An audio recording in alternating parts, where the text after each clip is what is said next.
เป็นหลังใหญ่เนี่ยบ่แม่นได้อยู่คือกันคาถาให้ต่อไปนะต่อต่างหากแล้วให้ติดกันเลย ต่า เป็น งหากได้ โดยต่อต่างหากก็สอยความรอบเนาะต่อต่างหากแล้วก็ใช้ปั๊มน้ำทั้งเทิงแล้วบ่ได้แล้วก็ที่เฮ็ดห้องน้ำตัวทั้งรวมมันอยู่กล่องปั๊มน้ำอันนั้นโดยอันนั้นมี2ของนอนแล้วก็แต่ว่าอันชิ้นเน้นใส่ปั๊มเอียบเป็นแก้วเด้อแล้วก็แบบว่าคล้ายๆคือเฮือนซะโม่อันแหละโดยมันมีเพดานแล้วก็มีฟ้าอาร์ตเฮ็ดให้มันแหลวจบไปว่าเฮาบ่ให้เห็นใหม่อีหยังว่าไงว่าส่วนเทิงอย่างอ้ายตีไปดอกเพลานให้เลยเพดานเรียบร้อยเบิดโดยเรียบร้อยเบิดเลยเรียบร้อยเบิดโดยเป็นปอกเป็นไฟยังเรียบร้อยเบิดแล้วผมราคาแล้วตอนที่ไปคิดเบิ่งใหม่อีกบาทนึงตัวราคายังตอบบ่ได้อยู่โดยบ่เอาเจี้ยมาเป็นยังให้คิดมึงนะแล้วก็ทั้งเทิงหันจากมีห้องน้ำที่ว่าสร้างรถที่มีวิธีใดนะเฮ็ดให้ทั้งเทิงมีห้องน้ำนำให้พวกทั้งเทิงใส่ได้หั่นนะทั้งเทิงก็บ่ต้องลงมาพี่นะลงมาลมนะของแท่งน้ำคือกันถ้านั่นเป็นยังบ่เอาแบบนี้แต่อันแบบว่าแท่งน้ำก็เฮาเฮ็ดเป็น2ชั้นนะในวางแท่งน้ำนะก็ในกล้องแท่งน้ำต้องเฮ็ดห้องน้ำเสร็จเบิดเลยนะแล้วก็ถึงด้านชั้น2เอาแท่งน้ำใส่แบบนี้บ่ได้บ่ก็ซ่อมแล้วบ่ซ่อมนั่นแหละนางว่าอยู่มาใหม่โดยแบบมาใหม่ทรงใหม่ตัวนี้ทรงใหม่พอช่วงโตที่เราส่งมาให้มันเป็นเซ็กซักแบบทีเฮาบ่ได้แม่นแล้วทีบ่ได้ให้รถมาตั้งแต่แรกมันก็สิได้อยู่นี่มันสร้างคนละสร้างเนาะมันตั้งในห้องในเกินแล้วมันถ้าสิต่อเติมห้องจักเม็ดนี่ฮะ4บ่4เนาะ8คูณ8เด้โดย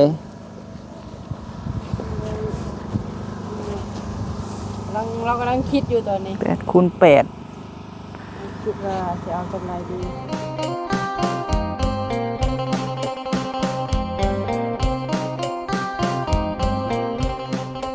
โดยกับทักไทยสบายดีพ่อแม่พี่น้อง FC ที่หักแพงบ่าวพามีสุขุสุคนเด้อเนาะพี่น้องเนาะมาพบมาพ่อกับบ่าวพามีอีกแล้วพี่น้องเอ้ยพบพ่อกันมื้อนี้เนาะพี่น้องเนาะพอดีว่าทางแม่บิ่งกับพ่อเพชรพี่น้องเอ้ยเพิ่นโทรเนาะให้หาสร้างรถพี่น้องเอ้ยเนาะสร้างรถมาเบิ่งเฮือนซ่านของแม่บิ่งกับพ่อเพชรกำลังที่จะสร้างขึ้นเนาะพี่น้องเนาะในไวๆนี่แหละพี่น้องเอ้ยให้มาเบิ่งหน้าเวียกหน้างานเลยกะให้โทรหาสร้างรถเนาะพอดีนัดกันกับสาวบุญบ้านนาพี่น้องเอ้ยให้พากันมาเบิ่งให้สร้างมาเบิ่งแบบเนาะพี่น้องเนาะว่าแบบนี้เนาะว่าสิเป็นแนวใดพี่น้องเอ้ยในตอนนี้กะนัดกันอยู่พี่แหละพี่น้องเอ้ยทางเฮือนซ่านมีตู้ค้ำพี่แหละเนาะเพราะว่าเฮาสั่งเสาไว้ก้อนๆนั่นแหละพี่น้องเอ้ยที่ว่าสร้างค้ำที่ว่าเพิ่นเมื่อหั่นเนาะเฮาก็สร้างคนละสร้างพี่น้องเอ้ยคันสิเว้าก็ได้เพราะว่าสร้างค้ำเมื่อแล้วก็ยังเพิ่นก็ตั้งเสาไว้เรียบร้อยบัดนี้สิให้สร้างรถมาเบิ่งแบบเนาะเพราะว่าสร้างคนละสร้างพี่น้องเอ้ยแบบที่ว่าพ่อแม่เพิ่นอยากได้ว่าสร้างเพิ่นสิว่าแนวใดเนาะพี่น้องเนาะว่าเพิ่นเฮ็ดแบบนี้ได้บ่เฮาก็สิมาปรึกษากับสร้างพี่น้องเอ้ยมาร่วมกับสร้างไปเบิ่งนำกันพี่น้องเอ้ยว่าแบบพ่อแม่เพิ่นอยากได้ไข่คือทรงสมัยแต่ก่อนเนาะพี่น้องเนาะมารอรุ่นเบิ่งถามสร้างเบิ่งว่าแนวใดเพราะว่าพ่อกับแม่ว่าอยากได้ทั้งเทิงสั้น2กับมีห้องน้ำแล้วก็มีห้องนอน2ห้องนอน1ห้องน้ำพี่น้องเอ้ยแล้วก็สั้นล่างน้ำเพราะว่าเป็นเฮือนใหญ่เนาะป้าจังใดกะไปรอรุ่นรอชมเบิ่งพี่น้องเอ้ยส่วนที่ว่าสร้างเปลี่ยนกับสร้างวันทองเนาะที่ว่าเฮ็ดเฮือนซ่านมีตู้ค้ำตามที่เพิ่นล้มกับพ่อเพชรพี่น้องเอ้ยกะสิเฮ็ดสั้นล่างส่วนว่าสร้างรถก็จะเฮ็ดสั้นเทิงพี่น้องเอ้ยเนาะโดยปะจังใดก็เข้าไปโอ้ล้มกับสร้างรถพี่น้องเอ้ยโดนและได้บ่ได้พ่อเพิ่นเนาะสร้างรถก็ได้ทีมงานสร้างรถสร้างแอร์พี่น้องเอ้ยปะจังใดก็เข้าไปเบิ่งนำกันเนาะพี่น้องเนาะไปเบิ่งแบบเพื่อนแม่บิ่งกับพ่อเพชรนำกันพี่น้องเนาะเปิดภาพมาก็เห็นสร้างเปลี่ยนคัดอันนี้สบายดีเด้อสร้างเด้อสบายดีโดยเอาพี่น้องเอ้ยเนาะเดี๋ยวไปหาไอ้รถกับเอื้อยบุญก่อนเนาะเพราะว่าทางพ่อกับแม่พี่น้องเอ้ยเพิ่นให้ไอ้รถมาเบิ่งแบบเพื่อนเนาะโอ้โถเบิ่งก่อน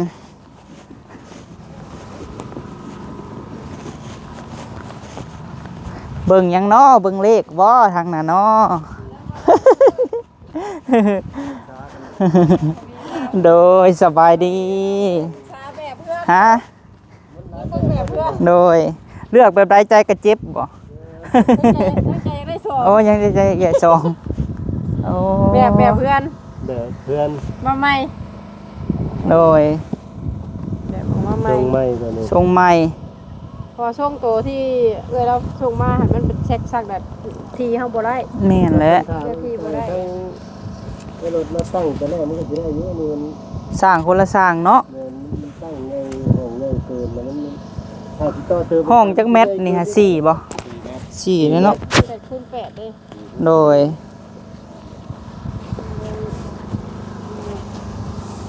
เรากำลังคิดอยู่ตอนนี้ 8คูณ8 คิดว่าจะเอาจำไรดีจะเอาแบบก่อนหรือว่าแบบใดก็ได้นะทั้งเอื้อยกับ โดย แบบใดง่ายๆก็เอาแบบนั้นนะ ฮึม เราว่า พอแล้วเนาะอันนี้เสามันก็ฮอดนี่แหละพี่น้องเอ้ยเสาหัวเนาะเอ้ยเนาะ เอาแบบก่อนเราต้องได้เพิ่มเสา เออ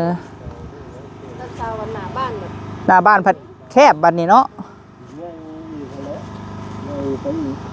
แต่นี่ก็ยังไงพอแห้งแล้วนะ ถ้าบ่เพิ่มมันก็ได้แต่อันนั้นเดี๋ยวบ่เพิ่มมันก็บ่เพิ่มทั้งข้างก็เพิ่มไปทั้งหน้า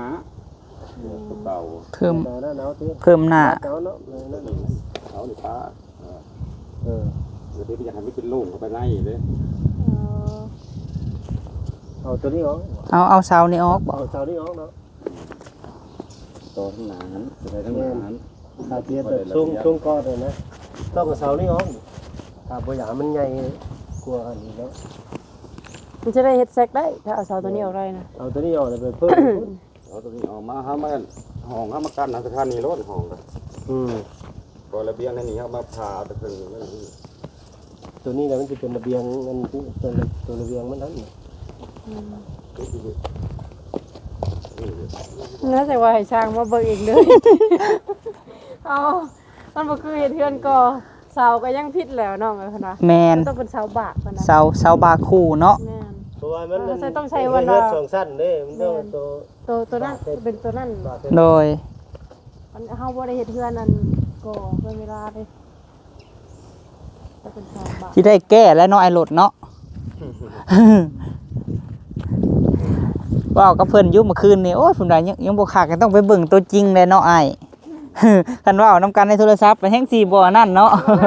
ได้ให้เราเบิ่ง โดย เอาเบิ่งแล้วออกแบบว่าเป็น มันก็คือว่าให้เราเห็นแบบแต่แรกเลย แม่น ตั้งเสาด้วยเด้มันเกิดง่ายเลยนะ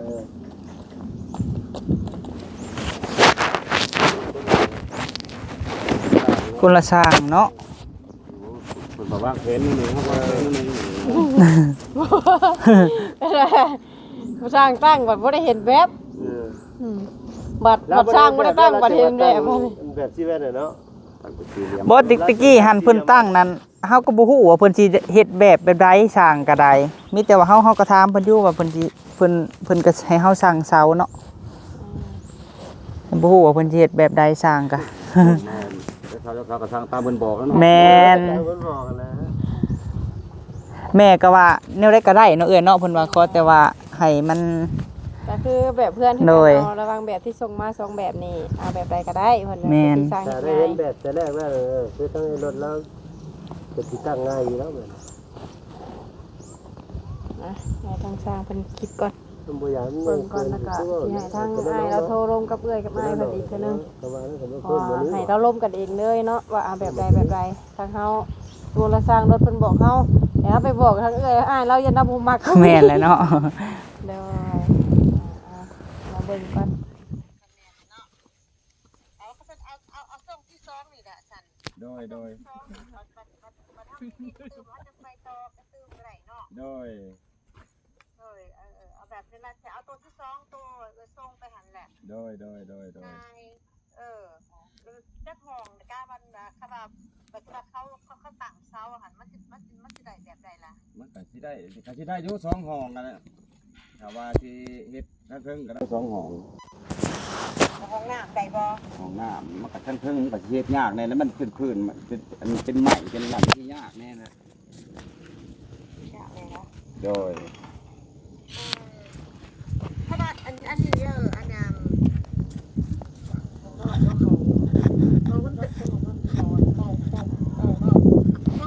มันเลยอ่านสีเช็คอันนั้นปั๊มน้ำไปอีกแล้วเห็นห้องมันไก่ต่อห้องน้ำตั้งเทิงกับบ่ได้เลยบ่ ต่อแบบว่าต่อออกจากเฮือนหลังใหญ่เนี่ยบ่ แม่น ได้อยู่คือกันคาถาเฮาต่อไปนะต่อต่างหากกันแล้วให้ติดกันเลย ต่า บั ง ด หา นี้ ก นะ ได้ โดย ต่อต่างหากแล้วก็ใช้ปั๊มน้ำตั้งเทิงแล้วบ่ได้ติดแล้วก็ที่เฮ็ดห้องน้ำตัวทั้งลุมมันอยู่กล่องปั๊มน้ำอันน่ะ โดย คันว่าจังซั่นได้หั่นน่ะ โดย ได้เป็นไปได้อยู่เอิ้นบ่แบบนั้นน่ะ ได้อยู่ ได้อยู่โอเคเขาได้อยู่ว่าซั่นตอกมาขึ้นมาอันซั่นก็เอาโตล้างโตแบบโตที่2นี่แหละเนาะ โดย มีแต่ว่าเฮ็ดให้มันมี2ของนอนแล้วก็แต่ว่าอันที่เน้นใส่ปองเอียบเป็นแก้วเด้อแล้วก็แบบว่าคล้ายๆคือเฮือนขโมหั่นแหละ โดย คือสร้างรถเฮ็ดหั่นแหละแต่ว่าเฮาใส่แบบเฮาบ่เฮ็ดให้มันแล้วหั่นนะคำไม้หั่นนะ โดย คือเอามันมีเพดานแล้วก็มีฟ้าอัดเฮ็ดให้มันแล้วจบไปว่าเฮาบ่ให้เห็นใหม่เห็นหยังหั่นนะ โดย ทางรถเขาใจตี้แบบนี้นะเขาบ่จักอธิบาย ว่าไงว่าส่วนเทิงใหญ่อ้ายตีไปดอกเพลานให้เลย ใส่เพดานเรียบร้อยเบิด โดยเรียบร้อยเบิดเลย เรียบร้อยเบิด แหน่ โดย เป็นตอกเป็นไฟยังเรียบร้อยเบิดหั่นนะมีแต่ว่าทางรถสิว่าจังได๋หั่นนะ เรื่องราคา เดี๋ยวเราคมราคาแล้วตอนที่ไปคิดเบิ่งใหม่อีกบาทนึงตัวราคายังตอบบ่ได้อยู่โดย บ่ได้เอาเจียมา เป็นหยังให้คิดมึงหั่นนะ โดย ว่าลงมา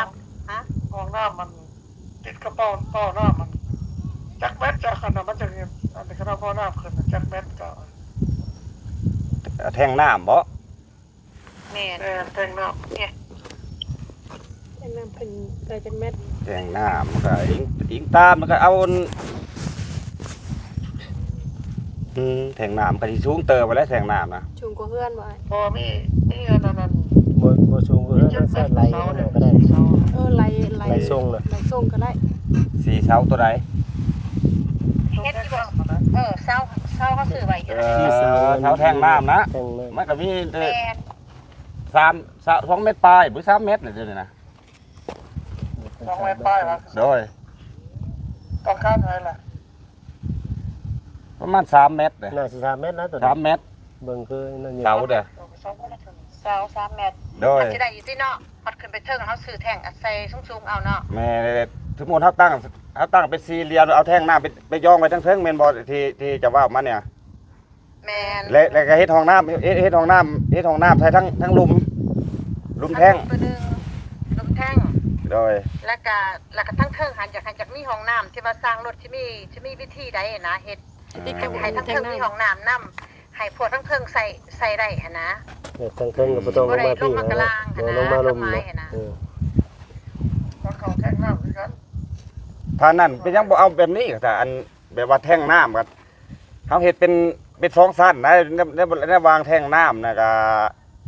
ในกล้องแท่งน้ำเฮาเฮ็ดห้องน้ำเสร็จเบิดเลยนะแล้วก็ถึงด้านชั้น2ก็เอาแท่งน้ำใส่แบบนี้บ่ได้บ่ ก็สั้นแล้วก็สั้น นั่นแหละนังว่าอยู่ นะครับแต่ก็ว่าสั้นแล้วเพราะว่าอันนั้นสั้นลมมันสิมีห้องน้ำเป็นแท่งน้ำหัน โดยแล้วเฮาก็ต่อกันไปอีกชั้นหนึง ชั้นหนึงก็เป็นห้องน้ำอีก ชั้น2แล้วก็เฮ็ดห้องน้ำซะอีกแบบแล้วก็ว่าประเทศด้านทั้งเทิงมันก็เอาแท่งน้ำย่องใช่เลยเป็นบ่ 3 ตัวชั้น3น่ะโดย สร้าง มา ได้ ได้แล้วต่อจากขนาดจากเคลื่อนออกมานั่นอันเป็นห้องเคลื่อนมาใส่แท่งน้ำอ่ะนะ โดย จะไปได้บ่ ได้ตรงนั้นได้อยู่ โอเคแต่ว่าห้องนอนหั่นบ่ให้ติดกันเด้อห้องนอนน่ะมันจะไปจะให้เป็นคนละแจ โดย อยากให้เป็นคล้ายๆแบบที่ว่าเป็นเพื่อนแบบสมัยตะกี้เนี่ยหั่นนะ บ่ให้ติดกันจะไปทางใด บ่ บ่ ให้ทิศกันมันไป แต่ว่า บ่ก็ได้คือกันสมมุติว่า ให้เป็นคน สมมุติเอาห้องนี้อยู่นี้ห้องนี้อยู่นี้นี่ ห้องหนึงอยู่ว่าอยู่พี่เดียว คันใดเฮาขึ้นมา เดี๋ยวมันก็สิอันนั้นต้อง กลาง คันใดคันเดียวเด้อบาดนี้ คัน ขั้นใดนี่คือเขาขึ้นในขึ้นกลางบ่พอแล้วยังสิก่อพื้นเลย อันนั้นสิก่อเพิ่นนั้นสิก่อทั้ง ทั้ง ทั้ ใน ง เขาทั้งใน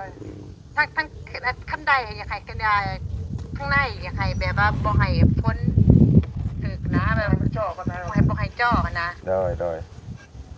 ให้แบบสบายแบบว่าเวลาเขาเฒ่าแกบ่ต้องเฮ็ดช็อกๆแชกๆหลายให้แบบซื่อแล้วก็เทิดๆเพราะว่าเวลาคนเฒ่าคนแก่ขึ้นมันสิง่ายหันนะ โดย แบบนั้นบ่ให้สั้นหันนะคำหมายหันนะ โดย เฮ็ดแตะลูดลงเลยเหรอ รูดรีบขึ้นรถนะให้แบบง่ายๆนะเด้อจังรถเด้อ โดย เอาก็สิอันนั้นของเยี่ยมมันเป็นแก้ว โดย ตัวยืนตัวน่ะขึ้นตัวยืนน่ะตัวสูงใส่ทั้งสูง แต่ว่าสิเอาไม้ศาลาเด้อสั่งรถ ไม่เสลา ไม่แอม ไม่แอมพา ไม้ ย ศาลาอัดฝาแอมหันนะ แอม แม่น ไม่เสลาหรือไม่แผ่นเรียบเป็นแผ่นเรียบก็คือเป็นแบบใดเป็นที่แบบเฮาแอมทั่วไปนั่นแหละว่ะ ไม่เท่าแอมทั่วไปหั่นแหละ โดย ไม่แบบที่ว่าเฮาซื้อแอมให้เฮือนสายบุญน่ะทุกๆอัน โดย ที่ว่าสั่งรถคือเฮ็ดมาหั่นแหละ โดย มีแต่วิธีเดียวอยากถามว่าเพราะว่าเคยผ่านๆมาเฮาเห็นแบบทุกๆเพื่อนเฮ็ดหั่นนะมันจะเห็นตะปูหั่นนะ โดย มีวิธีใดที่ว่าเฮ็ดบ่ให้มันเห็นมันบ่ให้มันเห็นตะปูหั่นนะสั่งรถ บ่ บ่ เอาปูนมาแปะไว้บ่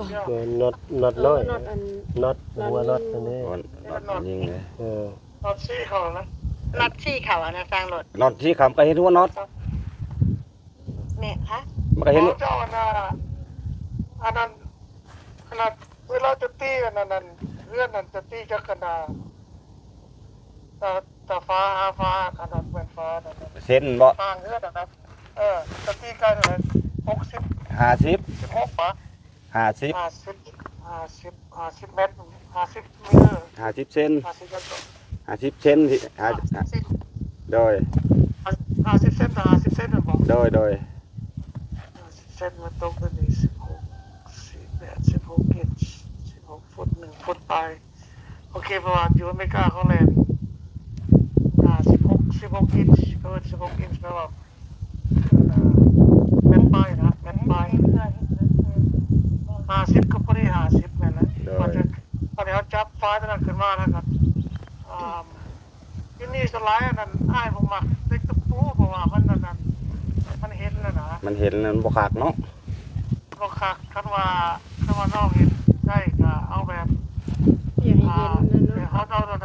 นนั้นยิ่งเงานะ เอาน็อตยิงเอา เอาน็อตยิงเอาน็อต ยิ่งเงานะ น็อตยิงเอามันก็เห็นหัวมันเลยก็เห็นหัวน็อตเนี่ยก็ยาวมันบ่ เจ้าฟังลงมาหน่อยเจ้าเซ็ตอันนั้นแนวยิ่งเจ้านะ โดย แล้วมันสิเข่าวายมันเข่าจะเซ็ตจะกรอบก็จะเซ็ตประมาณอันน่ะ1/4 อินช์พอสินะมันสิตูดเข้าไปนั่นมันอยู่มันก็หลอกรถไว้ใส่น่ะมันเป็น โดย แล้วก็จะเอาย่างอันนั้นซิลิโคนน่ะไม่ย้อน อย่างอาชีพคนปิดเมียน ติดอันนั้นโตบนหัวมันพอจะยิงกันได้มันก็บ่เห็นแหละ แม่น แปลว่าไปเอาอันนั้นพออยู่นี่เขาเจ้าอยู่นี่ก็แบบเดียวกับอยู่เมืองลาวแต่ว่าเขาเจ้ายิงกันนะเพราะมันมีแอร์คอมเพรสเซอร์เขายิงเขาปืนยิงกันนะเป็นตะปูน้อยๆ โดย อยู่ปุ่นนี่ว่าอยู่ปุ่น บ่มีเลย อยู่นี่เขายิงเอาตะปูยิงตับแหลมแล้วนะ โดย เมื่อก่อนเขาไปแล้วมันว่าตะปูประมาณมัน8อันนั้นตะปูอันนั้นเล็กตะปู8นี่เขายิงเพื่อ12เขายิงเข้าไป โดย มันระเบิดเฮ็ดเลยมันเละมันแบบว่าเรียบไปเลยนะ แลนไปพังมาอยู่ในบ่เนาะ แม่นแต่ว่าเขาเจ้าเซตหัวระยะมันก็สรุปเพราะว่าใบสลามันก็น่าเติบเลย แม่นเครื่องเส้นข้างหน้าครับ เครื่องเซตมันนี่เขาจะใช้อันนั้นตัวนั้นจะเซตคือว่า1/8ก็คือ1ส่วนรับส่วนร้าย1/8นะว่าเขาใบมันก็นั่นมันตื้นเข้าไปมันก็อยู่แล้วนะมันก็นั่น ให้สร้างรถอะฮัดพัฒนาเป็นทั้งสองวิธีเฮ็ดเพิ่นดอก พอมีอันนั้นหลังคาจะแบบไหน ธรรมดาไม่เอาเฮ็ดเองธรรมดาอันเน้นแบรนด์สร้างรถเวลาสร้างรถออกแบบนะ โด อัน ย แบรนด์จะ จะเฮ็ดเป็นเบนแก้วเด้อเบนแก้วให้มันสูงเด้อละยาวนะสร้างทั้งยืนกะเอานะ ต้องเอี่ยมนะต้องเอี่ยมนะ เม็ดปอกเอี่ยมอะไรปอกเอี่ยมอาจจะให้เฮ็ดคือแบบเป็นแบนนะเคลื่อนสโมนี่ตัวสร้างรถเฮ็ดเด้อ ว่าเฮือนซะโมเขาบ่ได้เฮ็ดได้ งานพ่อตา ถึงแม้พ่อตา โอ้พอได้รับพ่อตา แม่นเพราะว่าพวกแวนมันก็ต้องมีสร้างหนึงต่างหากพวกสร้างมิเนียมพวกสร้างมิเนียมจากพวกแวนเขาอิงตามเขาสิให้เขาสิเอาสูงเอาต่ำแล้วก็ให้เขาบอกเขาก็ปฏิตั้งให้โลดนั่นน่ะ แม่นมันตั้งว่าเสียงให้สร้างบ่ โอ้ ติด แม่นบ่ โดยตัวนั้นมันต้องมีสร้างต่างหากได้ตัวน่ะ บอกแต่ละจะเฮาซื้ออยู่เฮือนปักเซ่เฮาไปสั่งมาโล สร้างคนละไหน แม่ เฮาไปสั่งมาได้เอาเฮาไปสั่งมาถึงอยู่เฮือนปักเซ่อ่ะนะ โดย มันว่าเขาจะมีขายอยู่แล้วเด้ บอก เขามีขาย อยู่นี่ก็ แม่ มีอยู่จัง มีห้างเขาดอกเขามีขายเพราะเขาไปซื้อมาเด้ แต่ ฟองนึง ไปส่งก่อน แม่นมีแต่มาสร้างรถอันเป็นไปเมืองมันโอ้กินมันเป็นประมาณเท่าใดหั่นนะซื้อมาแล้วละมีแต่ซื้อมาแล้วเฮาก็มาแทกประตูแล้วจะเขาจะค่อยก่อใส่หั่นนะมาติดใส่โลด แต่มันเป็นขอบไม้บ่หรือเป็นขอบมิเนียม เป็นคอมมิเนียม เป็นขอบอลูมิเนียมเขามีเรียบร้อยว่าเลยนะมีแต่ว่าเขาไปเบิ่งว่ามันจะเป็นอัน ชุด ใส่ได้ใส่ได้นะ มาใส่นั่นเอาบ่ แม่น ติดเลย ติดซะเลยรถมีแต่เฮากออันนั้นเฟรมอันนั้นซื้อกอเคลื่อนมันซื่อๆหั่นน่ะ นะ แล้วเฮากาว่ามันความยาวความสั้นเท่าใดแล้วเฮากับมีแต่กอใส่เฮากับซื้อมันแล้วมาซุบใส่โลด อืม โอ้ตัวนี้เป็นมีตะนางนำเด้ มันมีมุงลวดบ่ แม่นไม่อยู่ร่วมกันเลย มันมีมุงลวดอยู่นำกันบ่ โดยอยู่ร่วมกันชุดเลย เอาคันนั้นยุ่งยิ่งอย่างนี้นะเวลา โดยกันเยอะนะ เขาห้องมุงลวด มุ่งด้วย กันยุ่งน่ะ มุงลวดกันยุงแหละ เขาเพิ่นตะนาง ตะนางมันยังไม่กล้าของตะนางบ่ ตะนาง มันภาษาลาวไว้นะภาษาลาวตะนาง บ่ ภาษาลาวอเมริกาเขาเอิ้นสปีนเด้ โดย เอาแบบมาเด้อเอาคันมาจะได้สั่งรถอันนั้น คิดไร คิดไรมาเด้อ โดย ให้ตามเอาเบ้านี่แหละ แพงเข้ามา ฮะ เพื่อนตัวนี้มีคำแพงเรา เรื่องตัวไหน ตัวที่สองของเราเป็นคำแพงของเราแบบ exactly พวกคนผสมไว้หมด เอาเบลลิงวะลูกติงค่ะวะ ว่ามันจะมีนั่นออกไปบ่ทางหลังทางข้างหน้า ว่าเขาจะเบ้า โชว์ โน่นๆๆยูแอนดูเอาทั้งหน้ากับวิดีโอเลยยูสเพดโอยนะฟัน จะใส่ลูก โอเคพอนอนเพิ่นเข้าใจแล้วเพิ่นเข้าใจผิดกว่าเฮา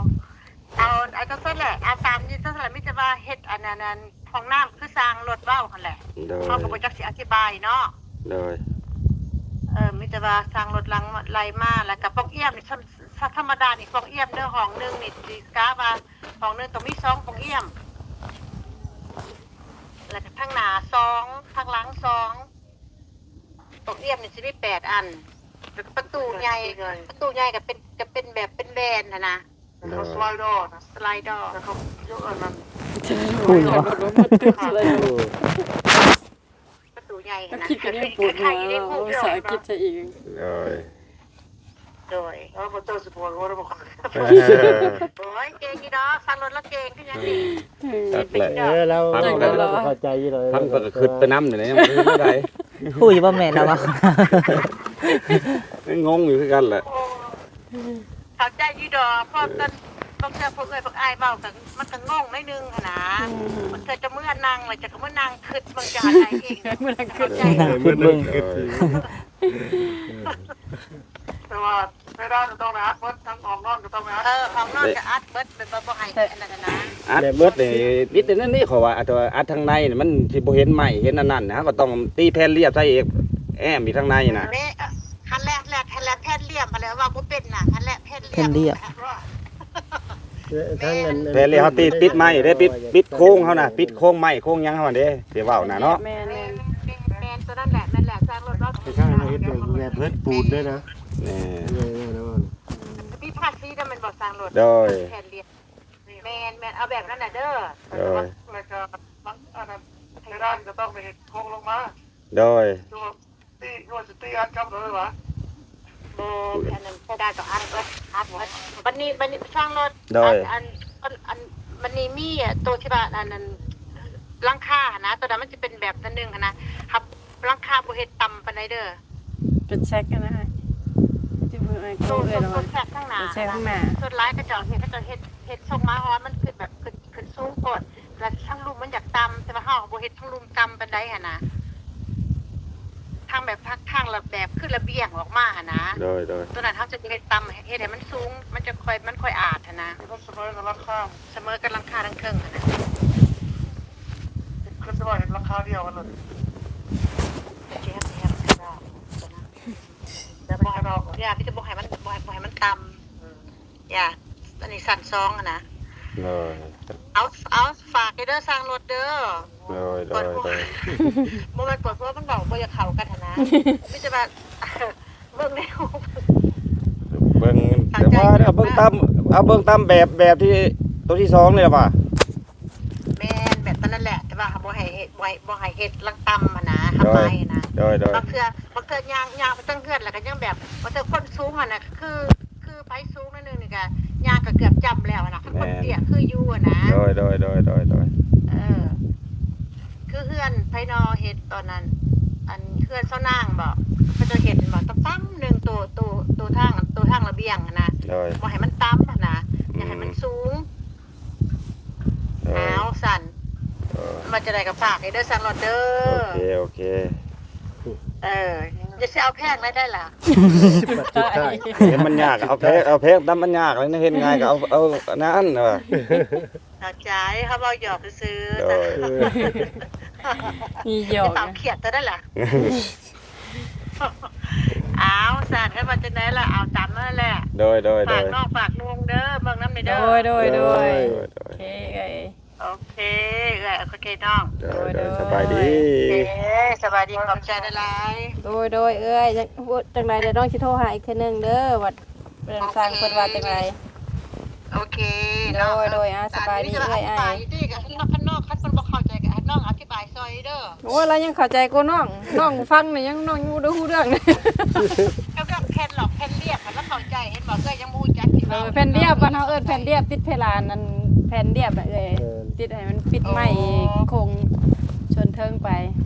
เอาเอ้ยกับอ้ายกำลังล้มจะอยู่เฮาสิเอาจังได๋เนาะน้ำเพิ่นนี่เพิ่นจะเข้าใจเฮาอยู่บ่นี่